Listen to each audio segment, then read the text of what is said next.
நீண்ட கால அனுபவம் உள்ளவர் அப்படின்னு சொல்லலாம். ஒரு 31 ஆண்டு கால அனுபவம் உள்ளவர். இப்ப பாடலுக்கு முன்பு சொன்னீங்க ஒரு குடும்பத்துல இந்த குழந்தைகள் நலம் அப்படி என்பது பெற்றோர் கையில தான் இருக்கு. இந்த பெற்றோர்களும் வளரணும் அப்படின்னு சொல்லியிருந்தீங்க. இப்போ இந்த மாதிரியான வளர்ச்சி அவங்களுக்கு இருக்கணும் இப்ப இருக்கிற காலகட்டத்துல பெற்றோருக்கு. இப்ப ஒரு கேள்வி கேட்டா நாம கூட சிரிக்கலாம். பிள்ளைங்களா நம்ம வீட்டுல நம்ம வாழ்க்கையில ஒட்டிக்கிட்டாங்களா இல்ல நாம அந்த பிள்ளைகளை தேடிட்டோமான்னு பார்த்தா இந்த கேள்விக்கு பதில் நாம தான். நாம ஒரு வாழ்க்கையை தேர்ந்தெடுத்தோம். மனுஷனா பிறந்தோம், வளர்ந்தோம், திருமணம் ஆனோம். திருமணத்துல இல்லறம்ங்கிற அந்த நல்லறம் சொல்லுவாங்களா, நாம எடுத்த முடிவுகள் தான். பிள்ளைகளும் ஒன்றும் வரல. அப்ப இன்றைக்கு பிள்ளைகளா பெற்றோர்களா ஒரு பிரச்சனைக்கு அவங்க ஒரு தீர்வு காணணும் அப்படின்னு சொன்னா பெற்றோருக்கு தான். நீங்க 1000 காரணம் சொன்னாலும் பிள்ளைகள் பக்கம் பழி போட்டுட்டு நம்ம தப்பிக்க முடியாது. பெற்றோர்கள் என்ன செய்யணும்னு சிந்திச்சு தெரிஞ்சவங்ககிட்ட கேட்கணும். இது போன்ற நிகழ்வுகளை கேட்கணும். நிறைய நிகழ்ச்சிகளும் நடத்துறாங்க, வெளியே பெற்றோரியல் நிகழ்ச்சி நடத்துறாங்க, போய் கலந்துக்கணும். அல்லது இந்த அனுபவம் வாய்ந்தவங்க இருப்பாங்க. கூட்டு குடும்பங்கள்ல வாழ்றவங்க, ஒரு வெற்றி பெற்ற குடும்பங்கள் நம்ம பக்கத்திலே கூட இருப்பாங்க. அவங்களோட கலந்து அவங்க எப்படி அந்த வெற்றி பெற்றாங்க, அந்த குடும்பங்கள் எப்படி அவங்க எல்லா பிள்ளைகளுமே வன்முறைக்கு போகாம நல்ல படிப்புலனா கூட நல்ல ஒரு இளைஞரா இருப்பாரு. நாட்டுக்கும் சரி சமுதாயத்துக்கும் சரி எந்த கடிதம் செய்யாதவரா இருப்பாங்க. அந்த ஒரு குடும்பத்துல எப்படி அந்த 10 பேர் உற்பத்தி ஆனாங்க, அதோட ரகசியங்கள் என்ன, இப்படி தெரிஞ்சுக்கணும். படிக்க வேண்டிய நூல்கள் நிறைய இருக்கு, எல்லாம் தெரிஞ்சுக்கணும். ஆக பிள்ளைங்களே காரணம் சொல்லிக்கிட்டு இருக்காரு, என் பேச்சு கேட்க மாட்டேது, ஏன் பேச்சு கேட்க மாட்டேது. பிள்ளைங்க சுட்டித்தனம் பண்றது இயற்கைன்றது முதல்ல ஒத்துக்கணும். உதாரணத்துக்கு வீட்டெல்லாம் நீங்க வெள்ளை சாயம் அடிச்சிருவீங்க, ஹால்ல விலை உயர்ந்த சாயத்தை பூச்சிருங்க. ஆனா ஒரு 4 வயசு குழந்தை அந்த வெள்ளை சுவரை பார்த்த உடனே இயல்பாவே எல்லா குழந்தைகளுமே இயற்கை கொடுத்தவரு அது தன்னை ஓவியராகவே அது கற்பனை செய்துக்கும். கையில கிடைச்ச பென்சில் வச்சுட்டு அந்த சுவரெல்லாம் கிரிக்கிறோம். வந்த உடனே நம்ம ஐயோ சுவர் போச்சே நினைப்புமே தவிர இந்த குழந்தை என்னமோ வரைஞ்சிருக்கேன்னு நினைக்க மாட்டோம், ரசிக்க மாட்டோம். செய்ய வேண்டியது என்னமா வரைஞ்சிருக்குன்னு கேட்கணும். அதை சொல்லணும். உங்களுக்கு பாக்குறதுக்கே அது கிரிக்கல், ஆனா சொல்லுவோம் இதுதாம்மா நம்ம வீடு மாதிரி இருக்காது, அப்படியோ அழகா இருக்க அப்படின்னு சொல்லணும். அப்ப அந்த குழந்தை கிறுக்குதுன்னா அதுக்கு பின்னால ஒரு காரணம் இருக்கும். அது என்னன்னு கண்டுபிடிச்சு நமக்கு நிவாரணம் செய்யணும். அப்ப நான் என்ன சஜஸ்ட் பண்ணுவேன், கொஞ்ச நாளைக்கு என்ன செய்யுங்க, முடிஞ்சா அந்த மாஜம் பேப்பரை ஒட்டி வச்சிருங்க. கிறுக்க அப்புறம் எடுத்து மடிச்சு வைங்க. ஒரு 20 வருஷம் கழிச்சு காட்டுங்க, அது $1 மில்லியன் கூட தகும் அப்படின்னு.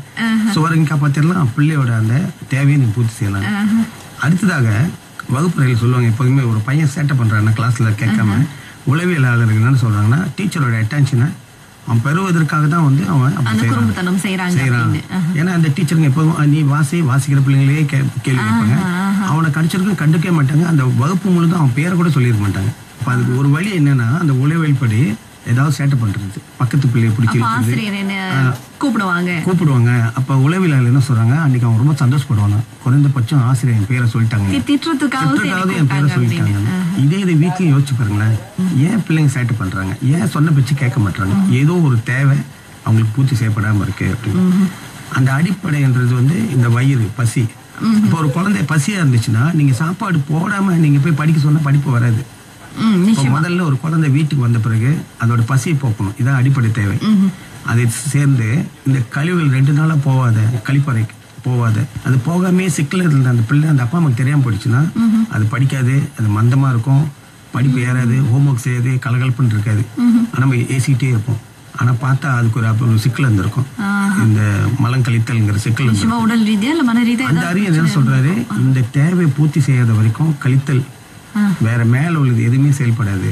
ஒரு மனிதனுடைய உச்ச தேவை செல்ஃப் எஸ்டீம், அறிவு சார்ந்த நிலைகள்ல ஒரு மனிதன் உச்சத்தை அடையணும்னா கீழே இருந்து தொடங்குது.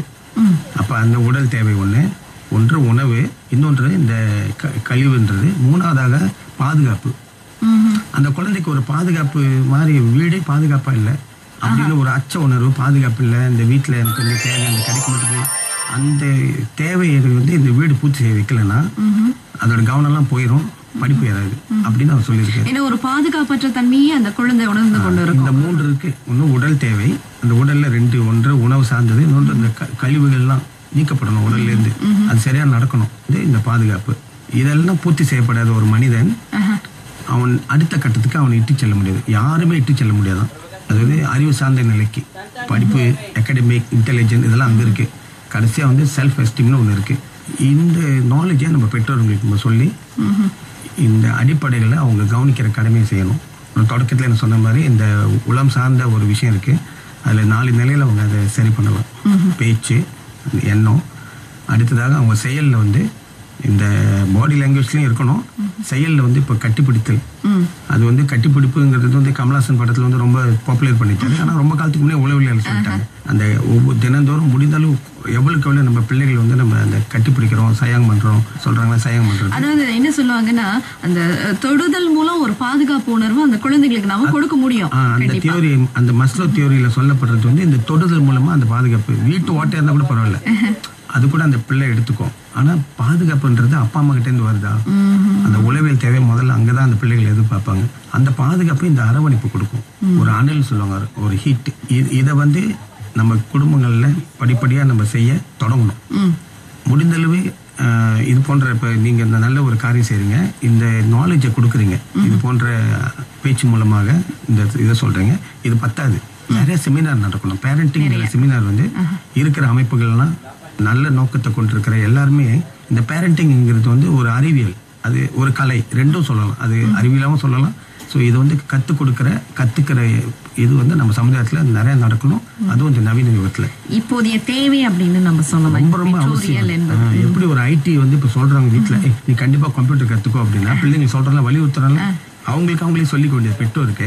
பேரண்டிங்னு ஒண்ணு இருக்கு, நீ கத்துக்கிட்டாலும் ஆச்சு. இல்லைன்னா பிள்ளைகள் வகுப்புக்கு படிப்புக்கு போற மாதிரி பெற்றோர்களும் இப்ப இதெல்லாம் கத்துக்கணும். அவசியத்துல நாம அது வந்து ஃபார்மலாவும் போய் கத்துக்கலாம். ஒரு செமினாருங்கிற இதுல பணம் கட்டியோ அப்படி போய்க்கலாம். இன்ஃபார்மலா தான் நான் சொன்னேன் இல்லையா, வெற்றி பெற்ற பெற்றோர்களை அவங்களோட கலந்து பேசலாம், அவங்ககிட்ட அந்த டிப்ஸை கேட்கலாம். அல்லது இந்த பத்திரிகை, புத்தகம், நூல்கள்லாம் படித்து நிறைய விஷயங்கள் படித்து வெறுமனே ஒரு பெற்றோரா இருந்துட முடியாது. அதுவா பிள்ளைங்க வளர்ந்துரும், எல்லாமே நடந்துரும்ன்றது வந்து எங்க பெற்றோர்களுக்கு வந்து பொருந்தாது. நம்ம திட்டமிட்டு மெனக்கெட்டு நம்ம செய்தாதான் நல்ல குழந்தைகளை இந்த நமக்கும் கிடைக்கும், நாட்டுக்கும் நல்ல குடிமக்கள் கிடைப்பாங்க.